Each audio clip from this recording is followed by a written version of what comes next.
Hey, how's everybody doing? God bless you. God bless you for being here. Welcome to the Godcast Show. I'm really excited. Well, it's kind of a bittersweet because I'm not really excited about tonight's message. But at the same time, I'm very honored that God has us on this journey.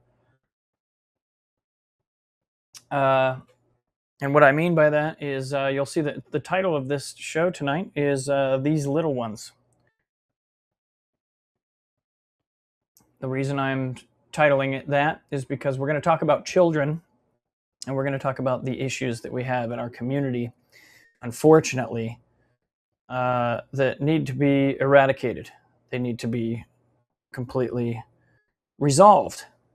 And we need to be vigilant and continuously monitoring our government and our society to make sure that we're protecting our children.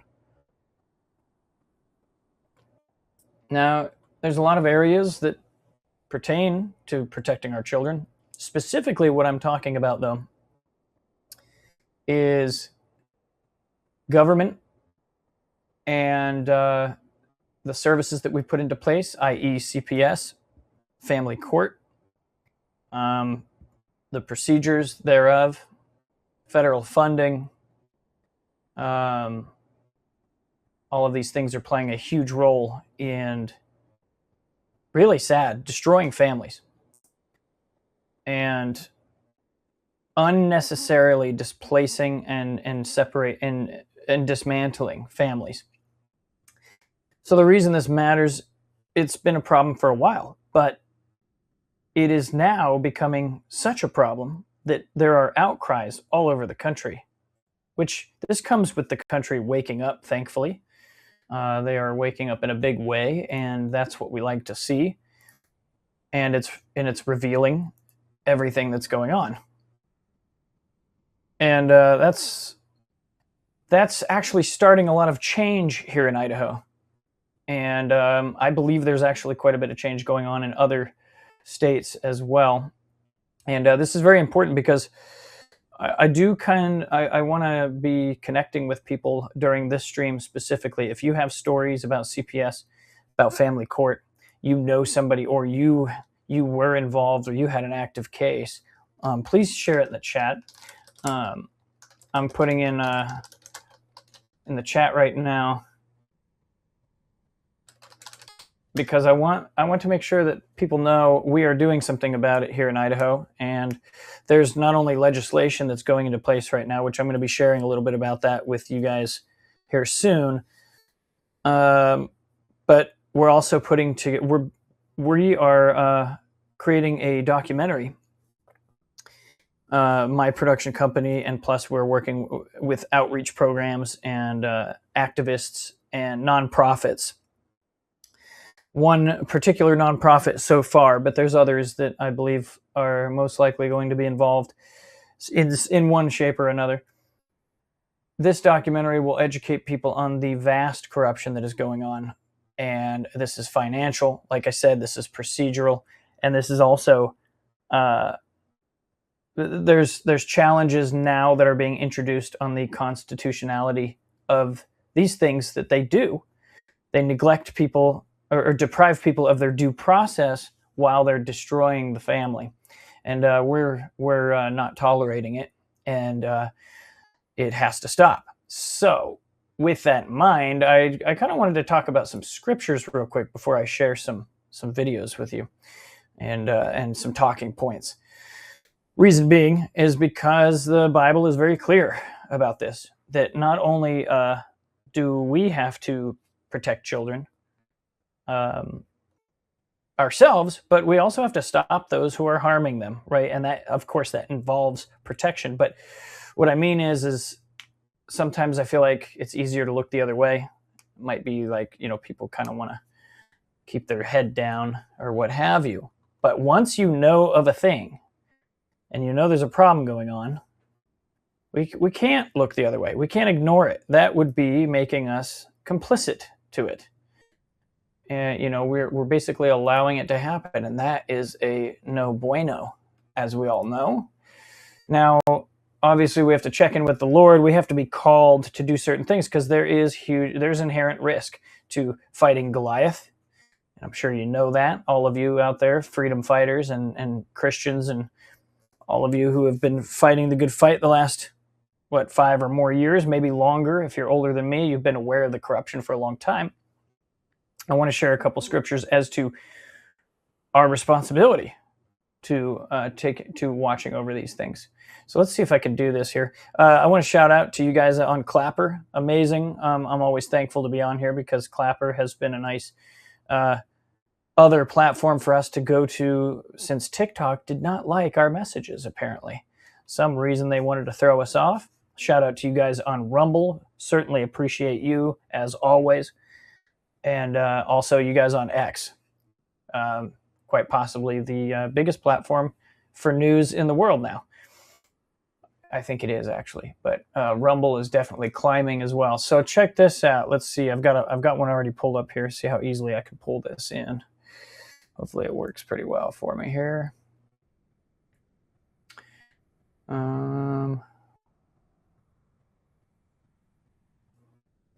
It's only going to let me share with this.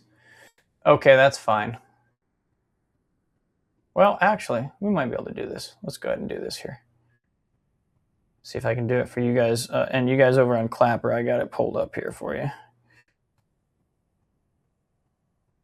Whoops. Okay. And I'm going to zoom in for you guys because I know it's a little bit small. Okay.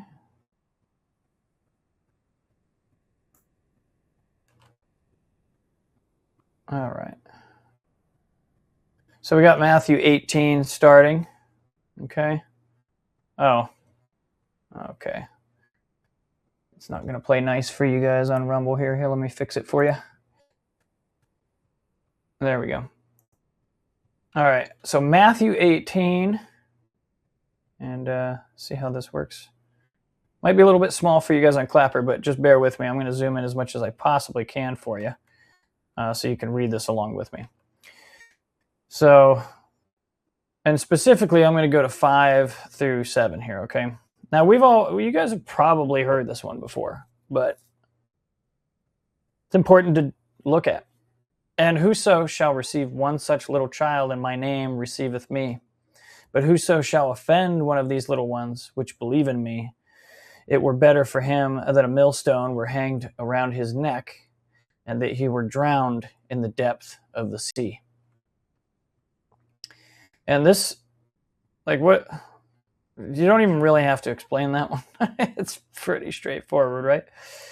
And I think that I don't know about you guys, but sometimes you can lose hope because you look at the vast, horrific evil that is going on with our children.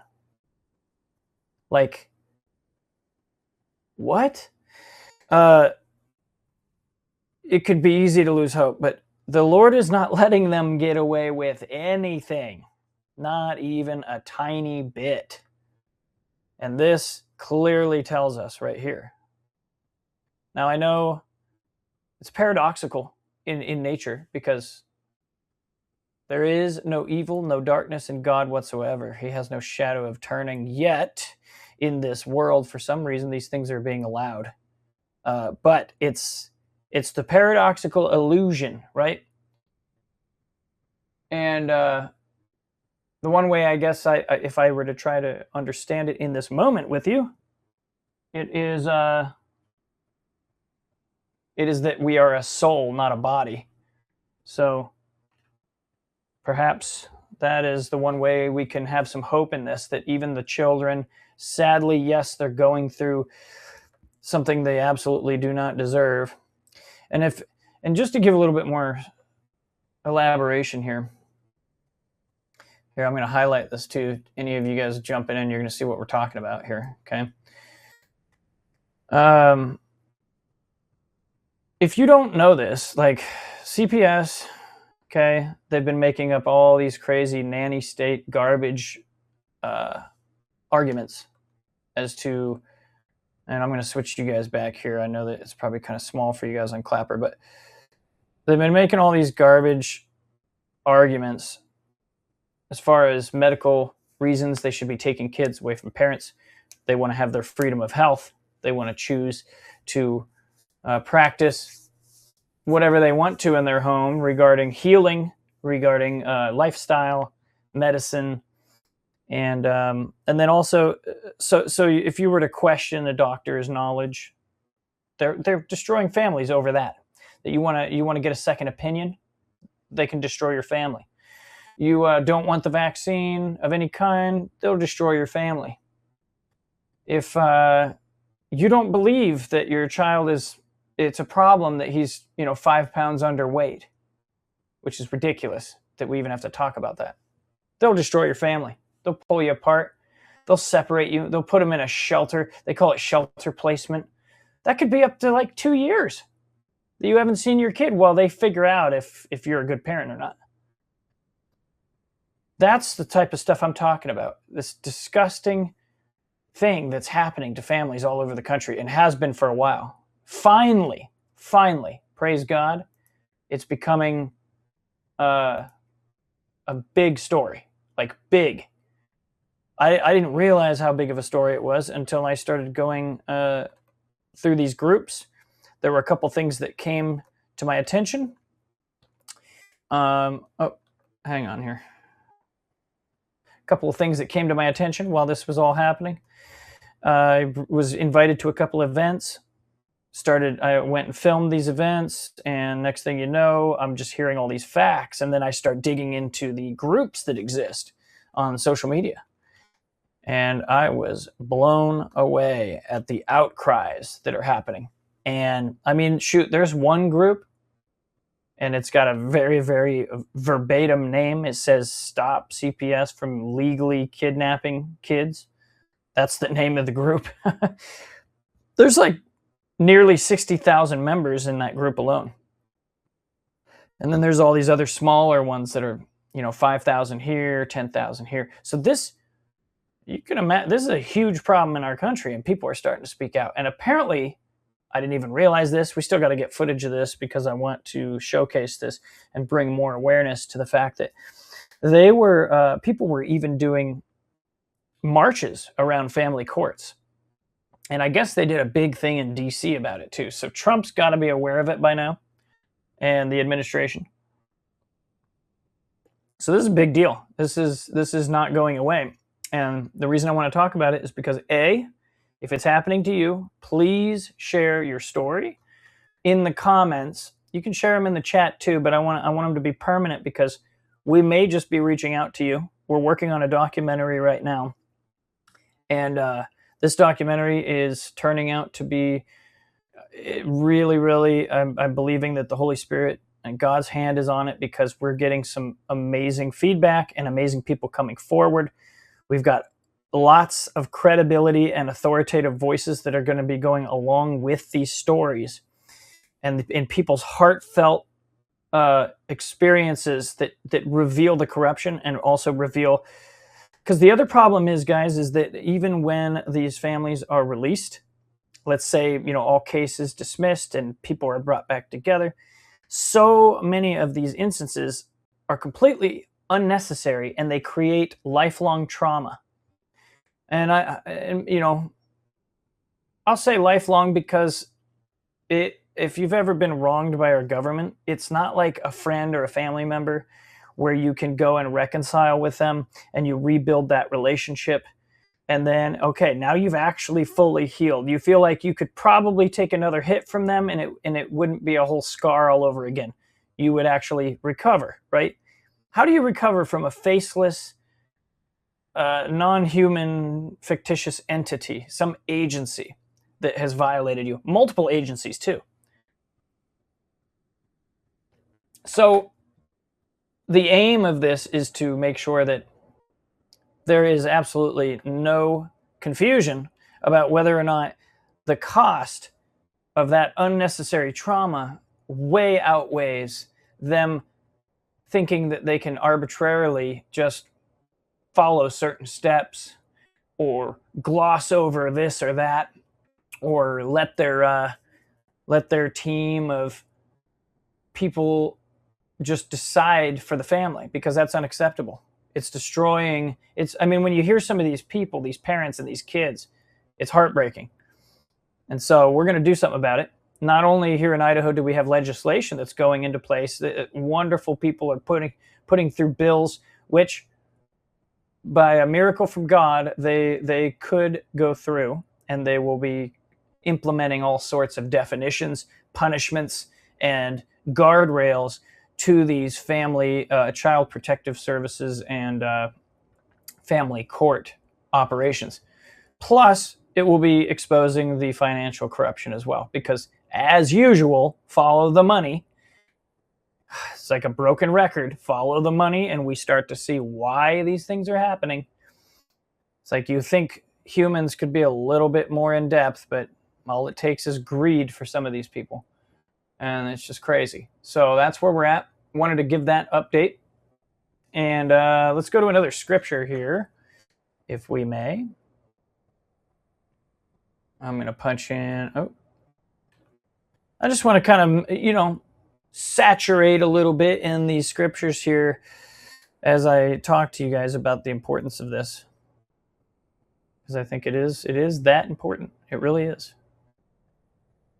Get this here. Okay. So the next one I had on the list to share here. What? Come on. And I'm checking the comments here and there to see if you guys have anything you want to share. Oh, next one is Matthew 19, 13 through 14. Let's give this a shot here. Matthew 19. Okay, 13 through 14.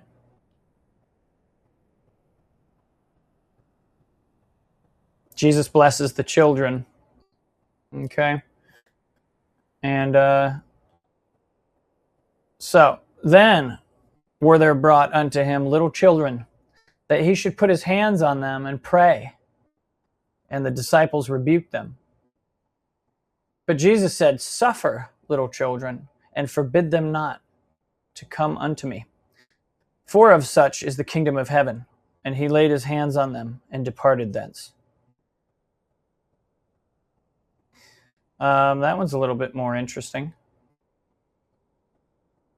And this one kind of, now I'm reading the King James Version.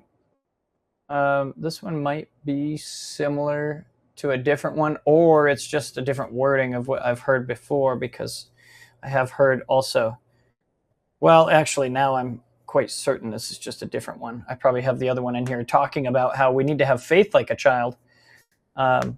Otherwise, we don't enter the kingdom. But I'm going to punch in a comment here, you guys, on Clapper. Hey, if you guys know of any serious experience regarding family court or CPS, we want to hear it. We want to, and what I was getting at too, I don't know if I finished my last sentence, is we may potentially be reaching out to you to be included in this film if you are willing to share, because we're trying to get quite a few different. We got a lot of involvement here in Idaho, but we're also going nationwide to look at different families and experiences. So that'll be something that we're going to share and reach out to. So please put in the comments here if you guys have anything like that.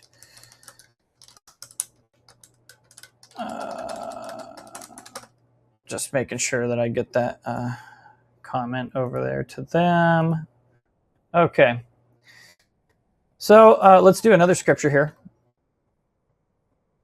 If I can get this thing to cooperate. Okay.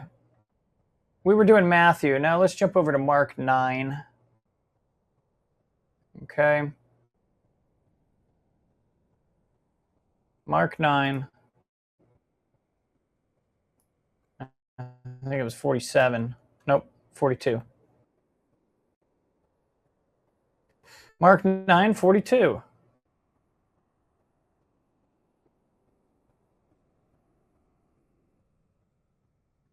And whosoever shall offend one of these little ones. Okay, so this is similar. offend one of these little ones that believe in me, it is better for him that a millstone were hanged around his neck and he were cast into the sea. So that's interesting. That's. Oh wait, how did I end up doing this here? Oh, okay. It actually does reference that. Let's get to another one here. I didn't realize that was exactly like almost verbatim, same wording here. Okay. Exodus 22. So this is God's command to protect the vulnerable, and this is what I was really wanting to get to. Some of this here. Exodus 22. Okay. Let's see. Bear with me here. Exodus 22.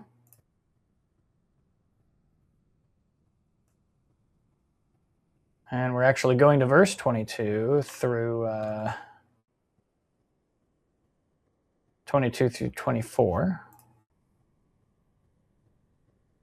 Ye shall not afflict any widow or fatherless child. If thou afflict them in any wise, and they cry at all unto me, I will surely hear their cry, and my wrath shall wax hot, and I will kill you with the sword, and your wives shall be widows, and your children fatherless. So that's a pretty rough truth there, huh? Deuteronomy. Oh, come on now. Deuteronomy 24, 17 to 21, I think it was.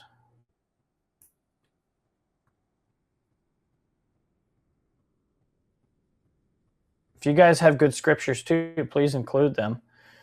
17 through 18 is what we're going to here. Whoops. Yeah, there we go.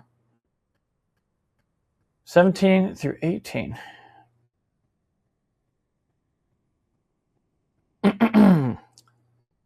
Thou shalt not pervert the judgment of the stranger, nor of the fatherless, nor take a widow's raiment to pledge. But thou shalt remember that thou wast a bondman in Egypt, and the Lord thy God redeemed thee thence. Therefore I command thee to do this thing. That one might not be as accurate as I was hoping. Let's keep. Oh, wait a minute. Maybe I lost my spot here. No, I see. These are just they're referencing the vulnerable, but it's not exactly what I was going for here. Let me see. I want to get another good one here before. Well, tell you what. We'll come back to that. Okay. There was another thing I wanted to share with you guys. See if I can do it here. I hope you guys are able to hear. I'm going to stop presenting here real quick. I've got a video that I want to share a little bit of on what happened today. Okay. So we've got legislators, like I said, working on this stuff. We've got good change happening.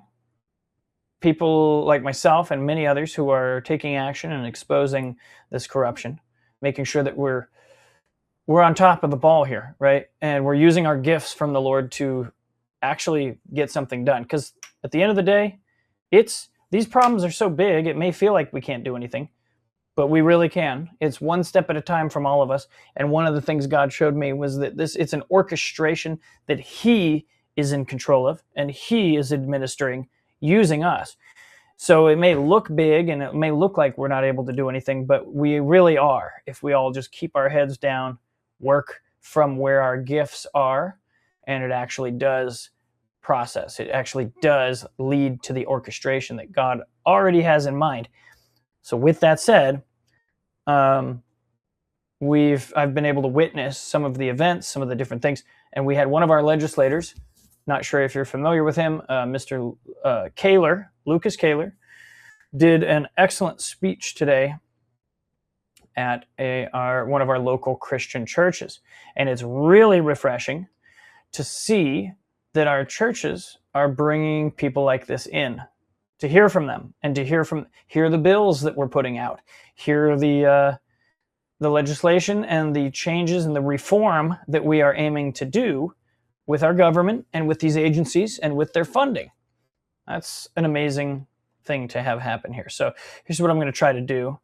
I'm going to see if it will allow you guys to see. I'm hoping it will. If it's going to let me share sound as well. It looks like I will. Awesome. So I'm going to play this just a little bit so you guys can see this here. Okay. And give me just a second here. I'm making sure it's set up for both of you guys on Clapper and on... Oh, there we go. Oh, but it may not play nice for you guys on Clapper. I was hoping it was going to show full screen for you. Of course not.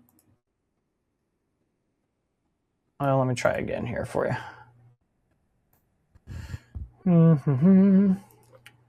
I don't even know if it's showing full screen for you guys on Rumble. I hope it is.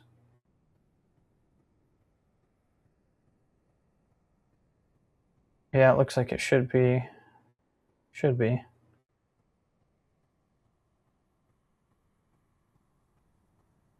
Bear with me a sec, guys.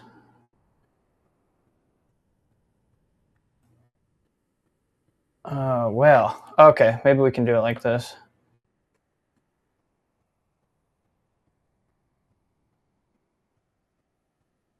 It's not exactly the easiest to get this to work across two of these different platforms. Okay, well, this might work, and you guys on Clapper, you might just have to listen.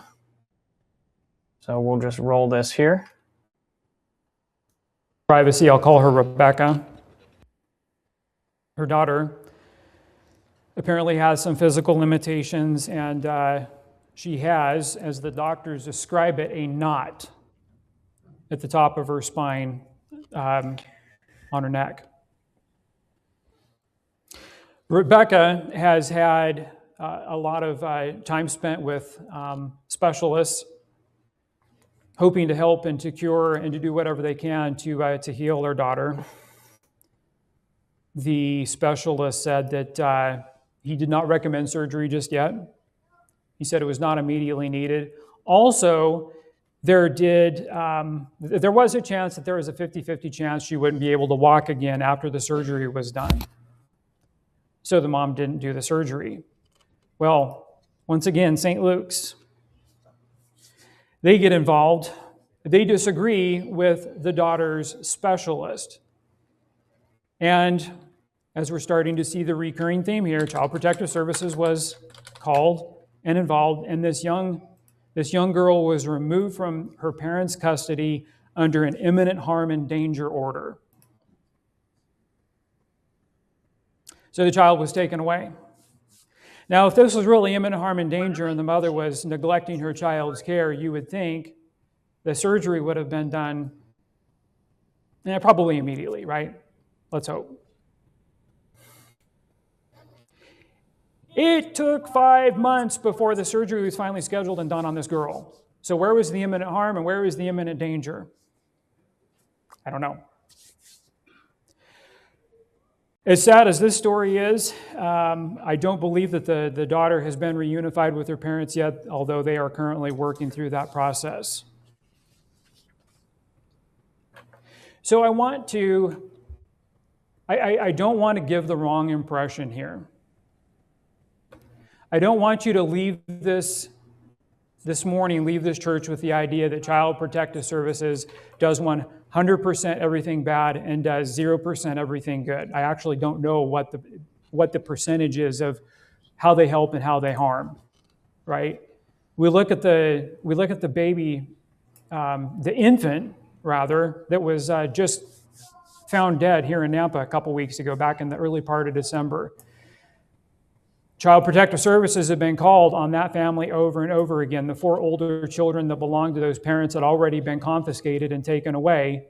And yet, despite the overwhelming evidence that there was something wrong going on in this home, the child still ended up dying.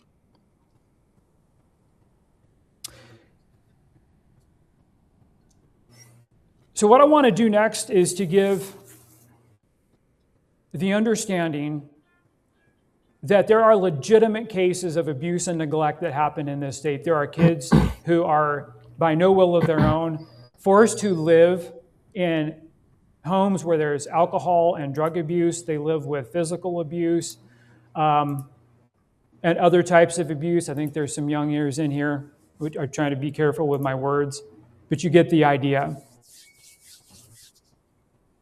But for all of these children and all of these cases, and we hear Christine relays the messages to me about new cases and calls that she gets on sometimes a weekly basis. They happen all the time. Now, obviously, there's the parents' side of what happened. There's the state side of what happened. But as the four cases that I've just outlined for you here, I would argue that every single one of these is a wrongful separation of the child from the parent. I'd like to give just a tiny bit of background about where this monstrosity of an agency came from. So in 1974, Senator Walter Mondale from the great state of Minnesota brought forward a bill called the Child Abuse Protection and Treatment Act. This act got signed into law, and it established a framework to provide federal funding to states for prevention, assessment, identification, investigation, prosecution, and treatment activities related to abuse and neglect. Since then, all 50 states have passed and adopted a Child Protective Act bill to receive the massive amounts of federal funding that they were promised.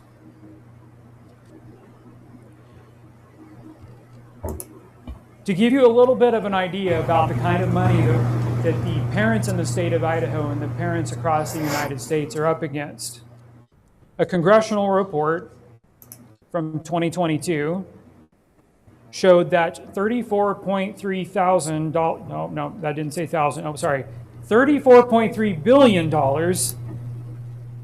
was sent to state child welfare agencies across the country. It is a mixture of Title IV-E and Title IV-B funds, which fund foster care and permanency assistance for children who meet the eligibility rules.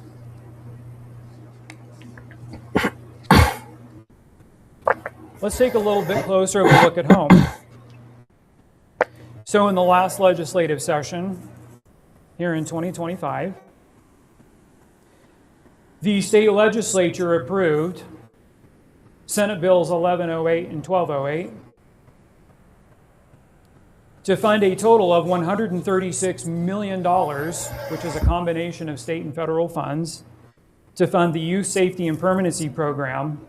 And of that $136 million, $74.6 million funds the foster care program. Now let's do a little math. So we reached out to the Department of Health and Welfare back in November, and after lots of feet dragging, statutorily, they have a very limited, any state agency has a very limited amount of time to cough up public records. And Christine had made the initial request, and she requested 4 pages worth of data specifically regarding foster care, reunification, numbers of kids that had been taken, what the circumstances were that related to the removal of those children, the number of children per county over the state that were currently in foster care. It was a fairly extensive list. And of course, the department drug their feet and drug their feet and drug their feet. They know who Christine is. And finally, I sent an email and I said, we really need to get this going. Please provide the data as requested. I sent that directly to the Department of Health and Welfare Director. And I think we had it within 24 hours. That's amazing. It just goes to show you that there is a lack of transparency, that this agency is not working in the interests of Idaho, at least not all the time. So back to the math. We had numbers that were provided by this public records request. As of November 18th, 2025, there was approximately 1,195 children currently in foster care. Let's go back to the $74.6 million that was appropriated by the state and from federal funding that goes specifically to fund trustee and benefit payments to foster homes.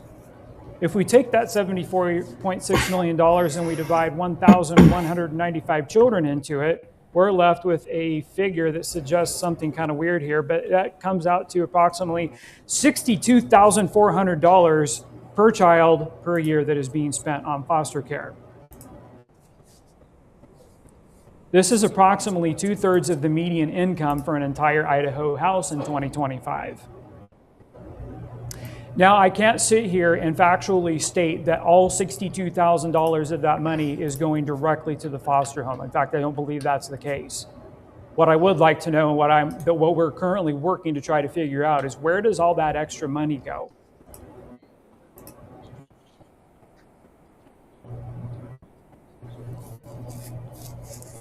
To get into a little bit of statistical data,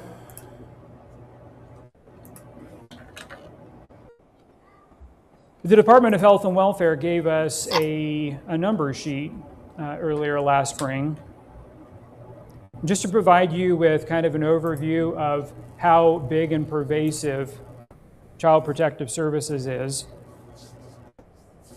Let's start with the numbers. So approximately 421,000 people live in the state of Idaho are minors under the age of 18. In fiscal year 2024-2025, there were 24,400 referrals made to Child Protective Services. That number represents precisely 5% of all of the minors that live in this state being referred to Child Protective Services. Now, 5% doesn't seem like a lot, but 24,000 plus children is a lot. Out of that 24,400 referrals, 15,800 of those children were actually assessed, meaning an investigation was started. And safety assessors conducted comprehensive assessments to determine whether the child was safe or if a prevention case or out-of-home placement was necessary. According to their numbers, 89% of the children that were investigated out of that 15,800 were considered safe, and there was no need for further intervention. But according to their own numbers, 11% of those children were deemed unsafe and were removed from the home, and there was court process that went into placing them in foster care and to determine and establish what the conditions of the home were. Now, according to Health and Welfare's numbers, approximately 60% of those taken away are reunified, and 60% just doesn't really seem like great success. And I've got some numbers here to break that down slightly more. Listen to these guys. I think the number that I came out with, and I'm not finding it in my notes here. The number that here we go. So 990 of those children were unified with their parents. That leaves a total of 660 children that are left in the system. Imagine if one of those 660 children could be yours. To get into some nationwide data, approximately 3.2% of children in the United States annually receive a CPS investigation. That's a lot.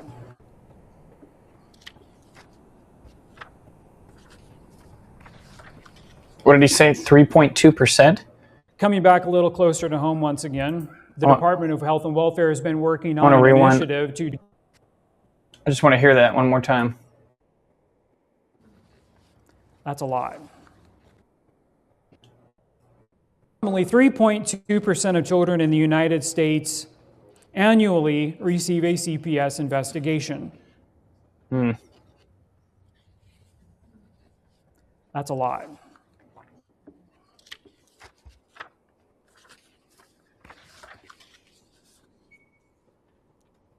Coming back a little closer to home once again, the Department of Health and Welfare has been working on an initiative to double the amount of foster homes in the state.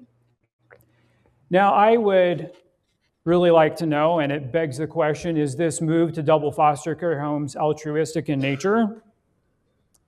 Or is it possible, and I kind of tend to lean this way, is that the amount of federal money can be increased and be brought into the state if there's double the amount of foster homes.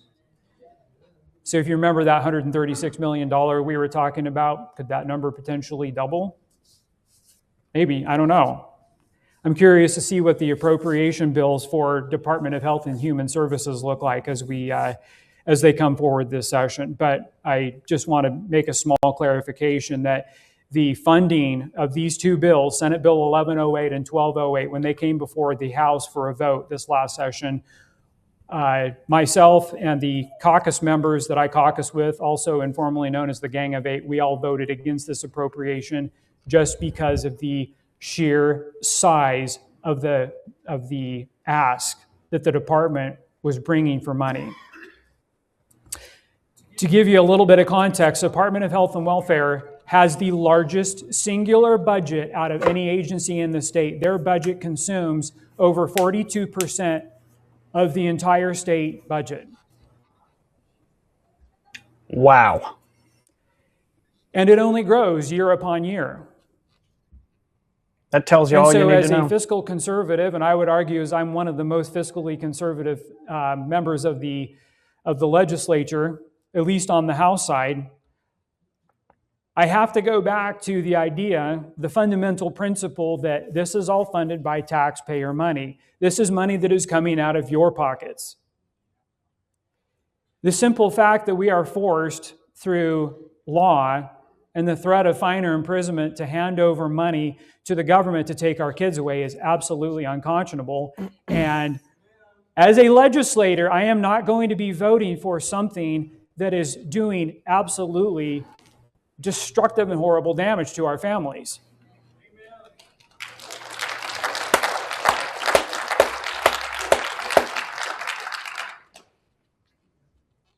Just to touch back on a little more statistical data here, I did some research on this article that I wrote, and there's some shocking, though maybe not surprising, statistics that have been reported over the past few decades as people try to study and understand specifically what it is that we're dealing with when it comes to child protective services. And are they helping or are they harming? Well, in one study, it showed that roughly 40% of kids in foster care report some kind of abuse. Another study from the Johns Hopkins University of a select group of foster children in Maryland revealed that foster care children are 4 times more likely to experience childhood sexual abuse than their peers not in the foster care system. It gets worse. Wow. It was also found that children in group homes are 28 more times likely to be victims of sexual abuse.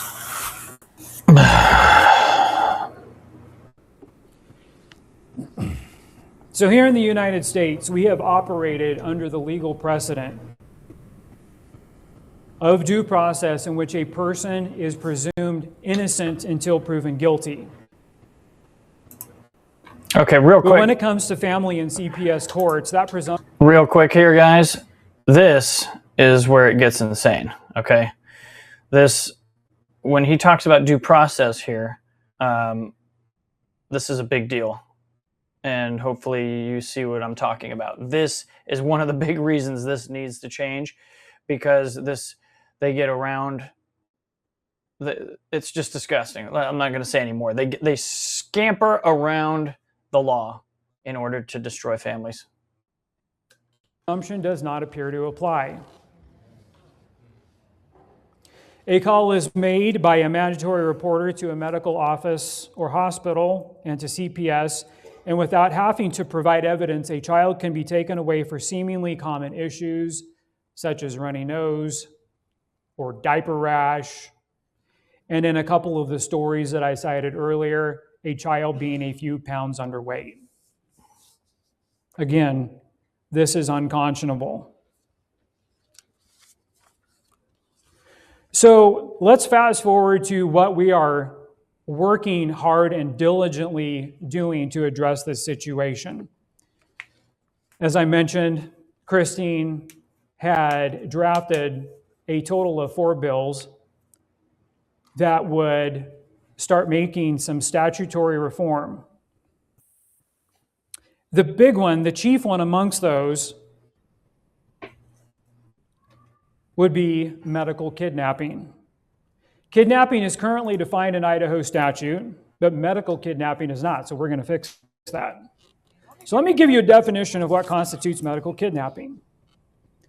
Medical kidnapping occurs when a child or vulnerable adult is wrongfully removed from a parent or a guardian by law enforcement, social workers, or officials due to disputes or actions related to medical treatment, such as seeking a second opinion, refusing certain treatments, or questioning medical advice without proof of abuse or neglect.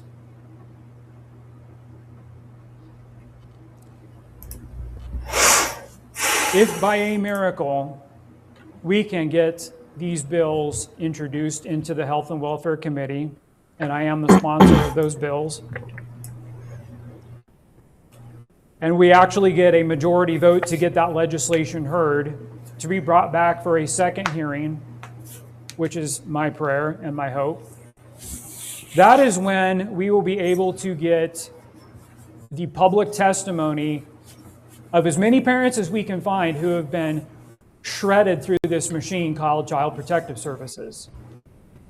And again, in due diligence, Christine has the parents lined up, ready to go. All we need is the hearing in the committee and God's blessing. But we're not just stopping with the defining of medical kidnapping.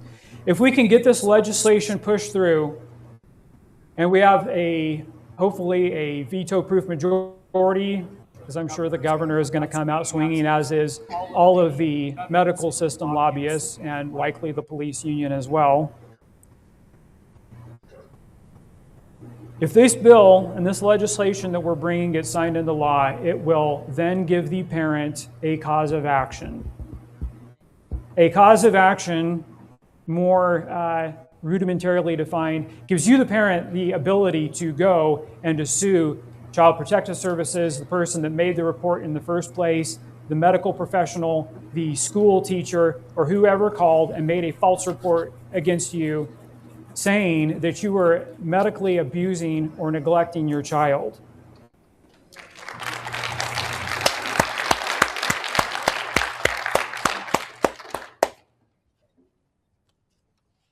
Okay.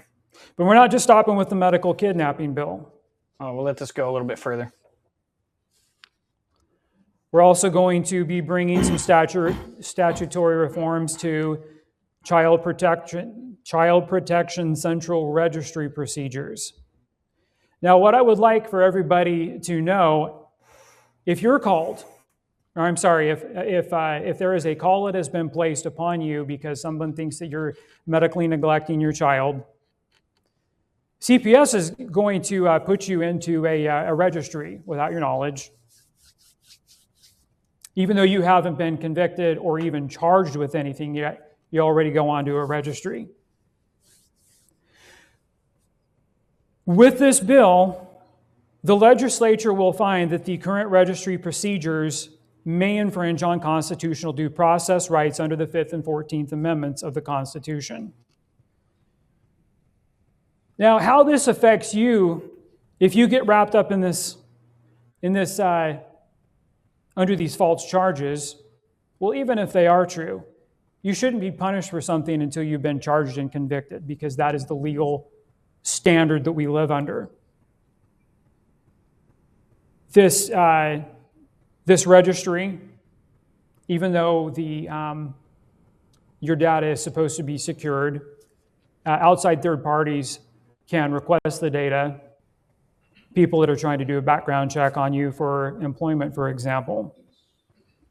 So these standards, which are violative of our constitutional right and due process, make it difficult for people who are trying to seek employment or stay employed and to support themselves.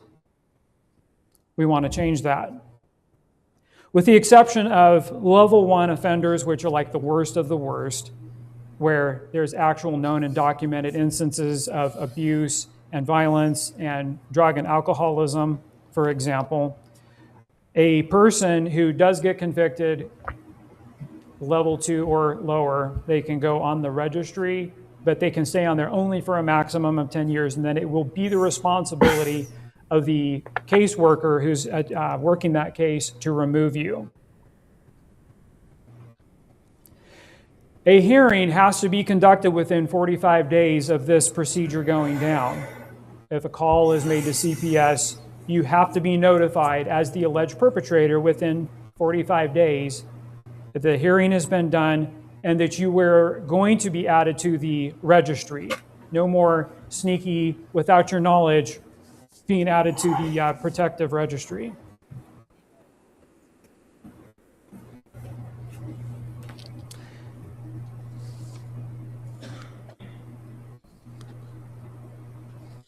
Another bill that we're bringing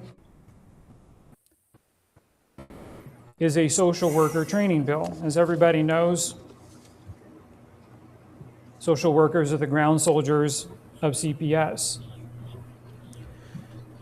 Social workers have been documented by many parents using very inflammatory language, saying things that are not true, weighing in with their own personal opinions about what could happen, what may happen, what won't happen. Things that fall absolutely outside of their purview as a social worker when it comes to the judicial system. They aren't judges, they aren't attorneys, they have a singular job. So we are tightening up these statutes, providing them the opportunity to know and to do their job better. And if they don't, well, we are bringing we're putting some penalties in there. Loss of licensure, retraining, removal from their job as a child protective services worker.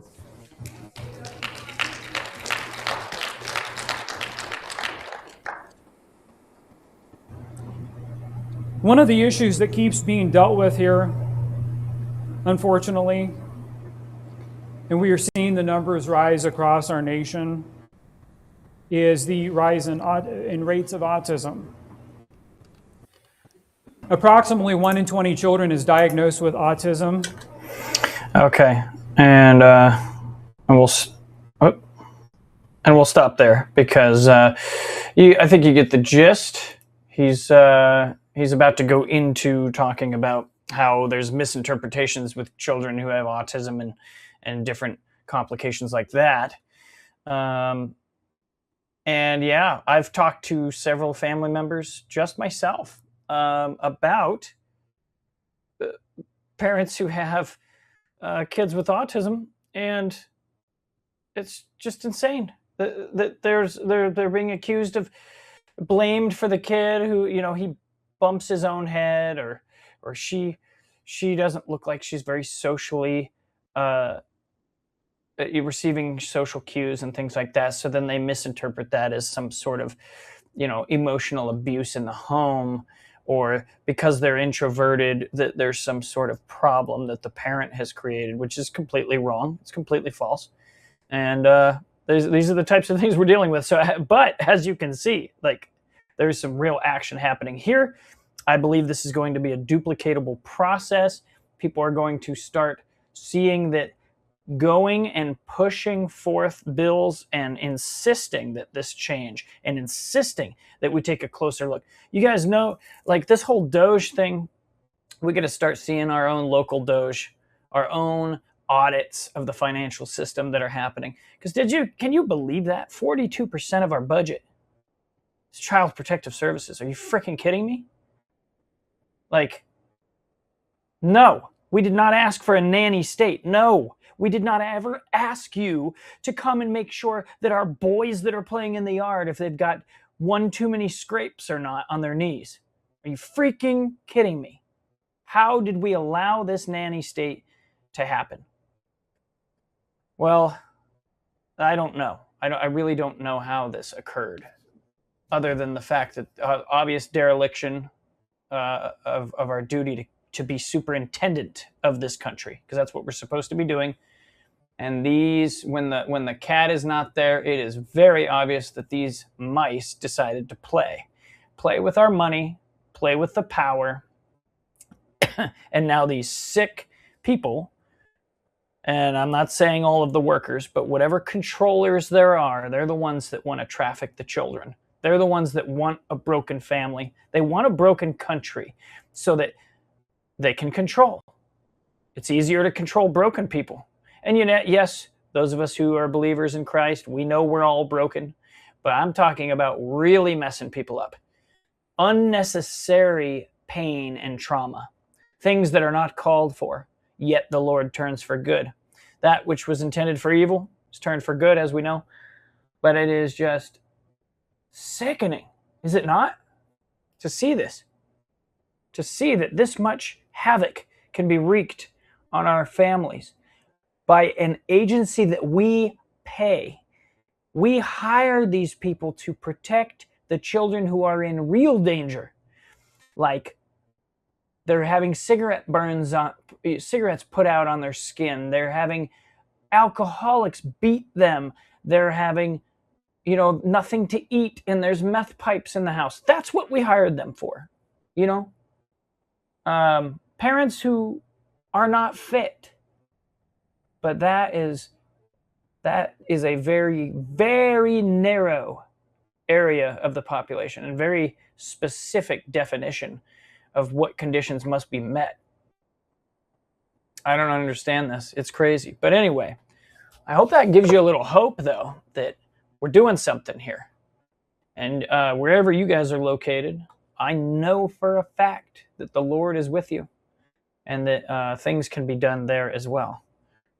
And if you guys don't have any stories or you don't want to share any, if you got friends, family, anybody who has a CPS or family court system story, please share it in the comments. Reason being is not only are we learning from them and we are learning what our system is doing and what needs to be corrected, but it also sheds light on it because this is the time that, you look around the country, people are rising up and they are very aware of this family court problem. We never, ever, ever, I don't know who thought, we didn't vote on this. This is pure corruption that was encroachment slowly over time. Because you look at it now, no way. Here's the other thing. This is crazy. Here in Idaho, I just found out. This sickens me to my core. If there's something wrong with the parents, right, or maybe parents die, Idaho is one of the states that does not give authority over to the grandparents. They actually say, no. They automatically go to the state if something happens to the parents. Are you kidding me?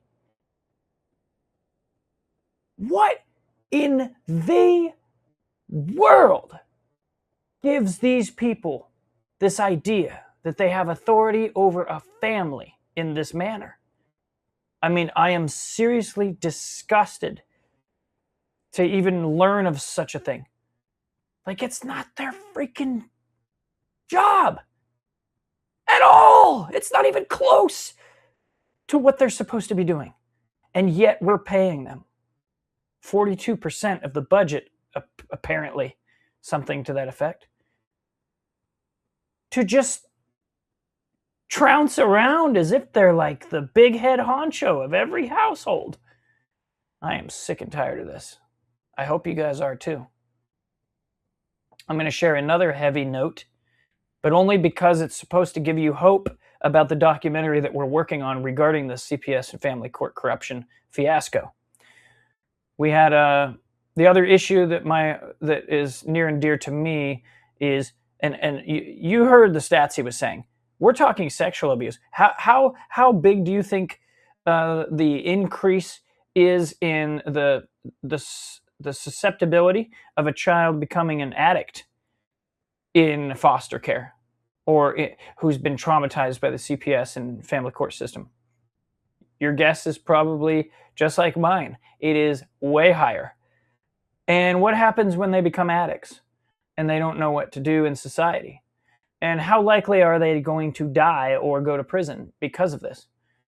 Well, on that note, we also have an issue this issue is not just in family court, but of course, this is our main topic tonight. But because we just recently produced a documentary about a family who lost their son, who was an addict, because law enforcement was negligent in their duties and they weren't paying attention. This child of this lovely set of parents was shot in the back 5 times and killed. And so this is a little bit of a side note to the original topic here, because we are mainly talking about family court corruption. But the reason I bring this up is because I want you to see, and if any of you want to go check this documentary out, it is very, very powerful and very important for us to shed light on this too, that we have a problem in law enforcement training. And this goes hand in hand with CPS and family court. And this is why a part of the reason I talk about it. If they have proper training, they're going to know when these other agencies are barking up the wrong tree and they don't have their ducks in a row and they need to be just ignored, or they need to be educated. And a lot of times that's not happening. And also it will save from the trauma that occurs. Now, this family, they obviously were together as a family, so the trauma that this child was going through was not necessarily due to family court, or it was not.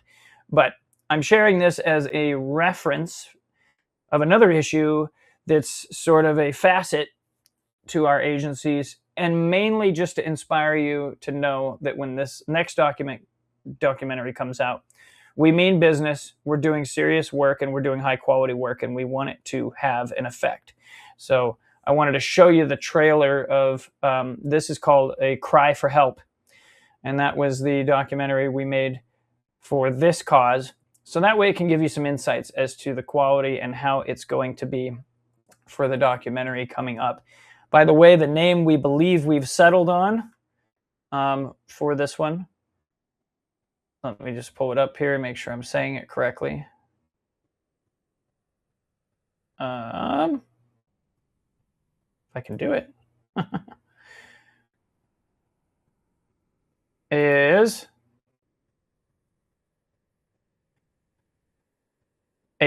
Fractured Families, Exposing CPS Corruption. That is what I believe the name is going to be of this next documentary. But for now, I want to play you guys this quick trailer. And this documentary is already released. You can go watch it right now on Rumble. If you search A Cry for Help, no spaces, A Cry for Help, you'll find the organization. They also started a nonprofit to help addicts get help. And they're lobbying, I wouldn't say lobbying, well, maybe it is lobbying and also challenging the police agencies and their level of training that they receive, crisis training and the like, to make sure that this doesn't happen to other kids and other families being torn apart by these types of things. So let me pull that up here for you.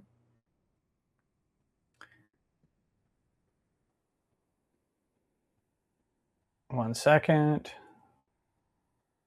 We're going to see if I don't know if it actually does it as a presentation here. Okay. Here we go. A Cry for Help trailer. A tragedy occurred.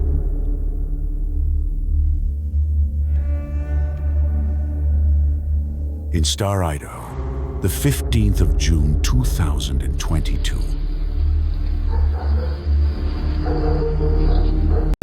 That was completely avoidable. The parents of a man shot and killed by a Star police officer a year and a half ago are calling for change. In the shadows of misunderstanding.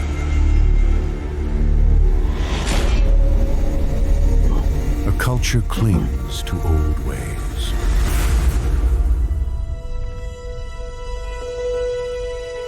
It's time for a new narrative. You know, I've had people ask me, why did you call the deputy Skip? I did not call them to kill my son. I called them so we could get help for him. He was high. He's had a problem with drugs. That's why we called him. What do you got going on? What kind of hard times are you dealing with? Help me understand this a little bit. In Tacoma Western State Hospital one time, I called the cops and said, I'm gonna kill myself. And I had a knife, so when they got there, I had the knife and I was pointing, and they came in and they shot me with taser guns. And they didn't take me to jail, they put me in Tacoma Western State Hospital, you know, a mental ward where I belonged because I was not in my mind's thinking. They went back there and they said, you can leave. You can leave, Jeremy, you can go. And he walked right out the back gate. Just don't reach for your gun and you're good, man, you can go.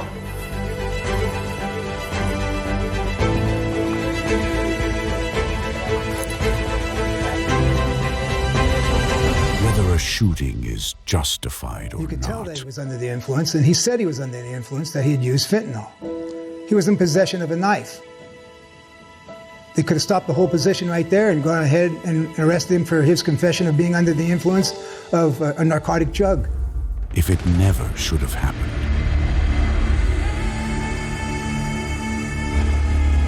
They've got a section that says that if you're in the state of Idaho and you have a weapon, and I'm trying to find a section here, you have a weapon and you're under the influence, that you're not allowed to have the weapon. You're in violation of Idaho law. It is not justified at all.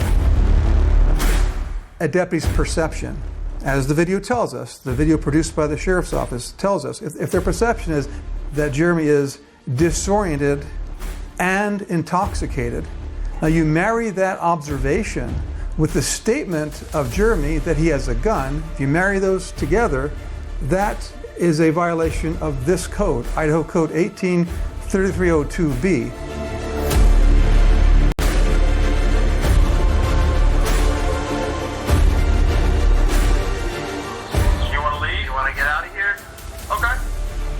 If I suspect that a person is intoxicated or under the influence of drugs or alcohol, and they have a concealed weapon on their person, there's an arrest that can be made there.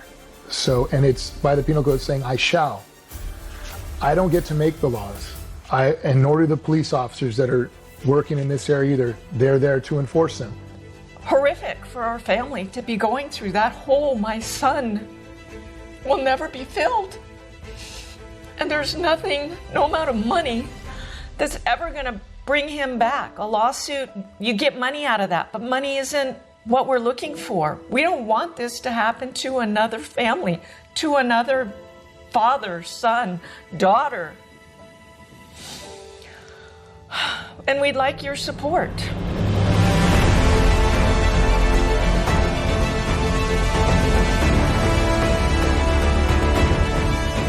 There is hope. And we the people are coming together. No, if you did not do something properly and you're a police officer, you're in law enforcement, you're charged with doing the ethical thing, period. When they're caught, to tell us, hey, I shouldn't have done that, and then you make your amends, however that is. We can do better.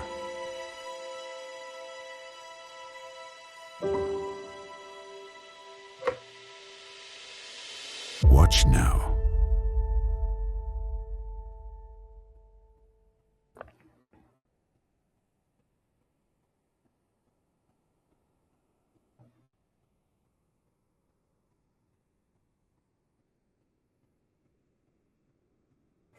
All right. So as I mentioned, you go there. You can also, go to Linktree/A-Cry-for-Help.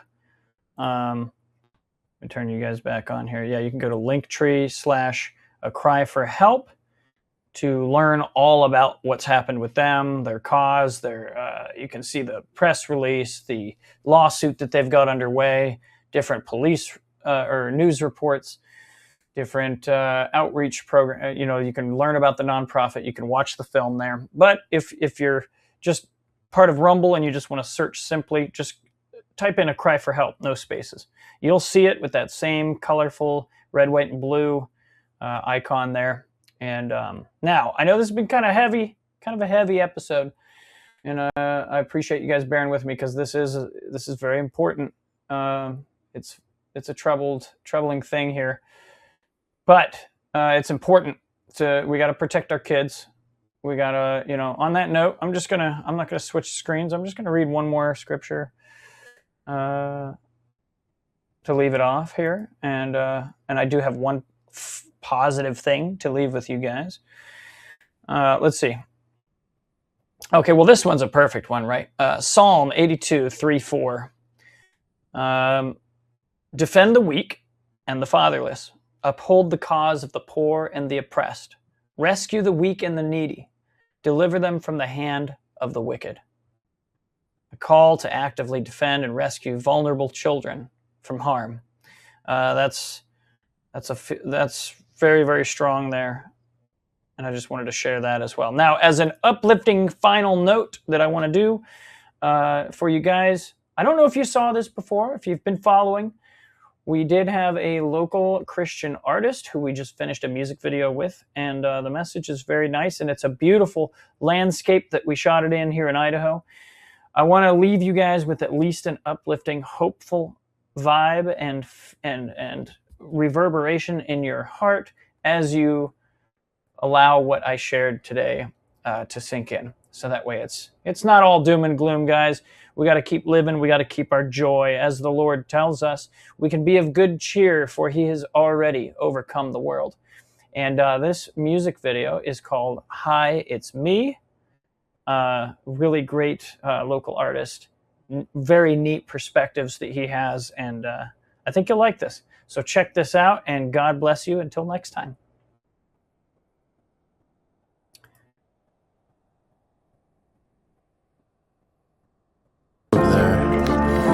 No amount of aqua. Alright, check it. No more fun and games. This verse is covered by prayer. Always slept a lot. Rookie down in the lair. Always slept a lot. Always slept a lot. Turns out they slept too. I was a depressed teenager. Tell me what's your excuse? I always stayed busy, even sitting there in place. Thought I was checking out while I was standing in space, but I was tuning in to the thoughts inside my head. Turn them into the songs. Bear gifted. Then came a long shell drop. We show up and make noise. All our hits are byproducts of banging with the boys. Hands go up and concerns disappear when we hit a certain point. Private concert up in here, and I'll keep on making ploys, keep on making moves. I keep an eye on the prize, can't let the ego consume. All glory to the king, he's the reason why I breathe. Wanna be like David with his harp when I speak. A modern psalmist, martial artist, it's a strange purpose that I seek, but gifts are gifted, not picked. So far that's fine by me. Yeah, buildings start shaking and goosebumps are raised when I start speaking in the spirit. We're in the very last days. My voice is my power, it was gifted by the king. Yeah, you might be surprised by what he can do when I sing. I'll never cower in front of men of power. Princes of dark, a tall towers. I've been empowered. I stop and smell the flowers. A curse, this earth is breathtaking. Appreciate creation, thankful till it takes me. But I'm counting my blessings and I'm copping the plea. I've been chancing through floors, sometimes I stop and I think. That's when I stop and I breathe. Try to quell the fighting spirit nested deep inside me, but it's so hard to give it a rest when I've been away. For some action, I'll get this off of my chest. I know I'm lacking, nevertheless traction. Together we're building, so hand in hand, guide the way till the day you envision.